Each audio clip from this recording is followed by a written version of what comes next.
bedtime story? Read a bedtime story for you? Okay. Okay, I'll read a bedtime story for you. Once upon a time, there was a little girl. Once upon a time, there was a little girl. And... Alright. I have the perfect story for you. Okay. Are you ready? Are you ready for this? Okay. I like monkeys. The pet store was selling them for 5 cents a piece. I thought that odd since they were normally a couple thousand. I decided to not look a gift horse in the mouth. I bought 200. I like monkeys. I took my 200 monkeys home. I have a big car. I let one drive, and his name was Sigmund. He was special. In fact, none of them were really bright. They kept punching themselves in their balls, and I laughed. Then they punched my balls, and I stopped laughing. I herded them into my room. They didn't adapt very well to their new environment. They would screech, hurl themselves off the couch at high speed, and slam into the wall. Although humorous at once, the spectacle lost its novelty halfway through its 3rd hour. 2 hours later, I find out why all the monkeys were so cheap. They all died for no apparent reason. They all sort of dropped dead, kinda like when you buy a goldfish and it dies 5 hours later. Damn cheap monkeys. I didn't know what to do.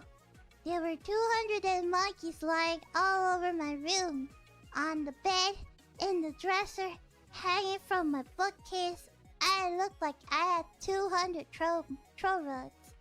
I tried to flush one down the toilet. It didn't work. It got stuck. And then I had one dead wet monkey and 199 dead dry monkeys. I tried pretending they were just stuffed animals. That worked for a while. That is until they began to decompose and it started to smell real bad. I had to pee, but there was a dead monkey in the toilet and I didn't want to call the plumber. I was embarrassed. I tried to slow down the decomposition by freezing them. Unfortunately, there was only enough room for 2 monkeys at a time, so I had to change them every 30 seconds. I also had to eat all the food in the freezer, so it all didn't go bad. I tried burning them. Little did I know my bed was flammable and I had to extinguish the fire. Then I had 1 dead wet monkey in my toilet, 2 dead frozen monkey in my freezer, and 197 dead charred monkey in a pale bed. The odor wasn't improving. I became agitated at my inability to dispose of my monkeys and to use the bathroom. I severely beat one of my monkeys. I felt better. I tried throwing them away, but the garbage man said that the city was not allowed to dispose of charred primates. I told him that I had a wet one. He couldn't take that one either. I didn't bother asking about the frozen ones. I finally arrived at the solution. I gave them out as Christmas gifts. My friend didn't quite know what to say. They were pretty. They pretended that they liked them, but I could tell they were lying. So I punched them in the balls. I like monkey. The end.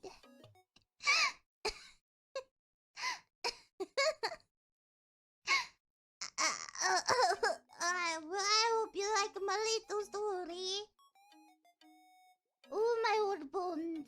This is a story that I had back in 1982.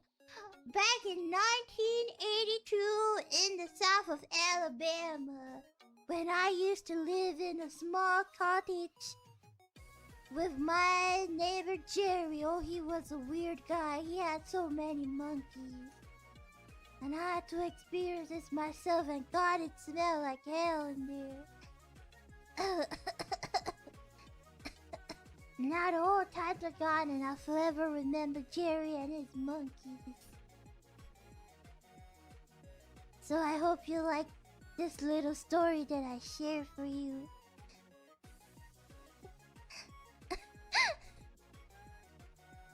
The return of Salt and Remi. Oh, just a little salt and bell.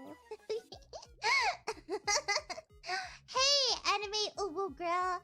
I can't understand two anime uwu girl voice. Excuse you.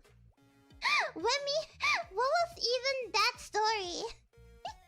True story. It's a true story. She's been busy since the trucking stream.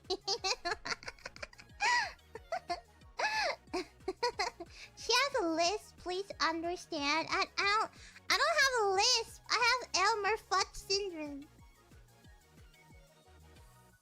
The moral is I love monkey. That's the moral. I love monkey. I love monkey. Can you say I do declare? I do declare.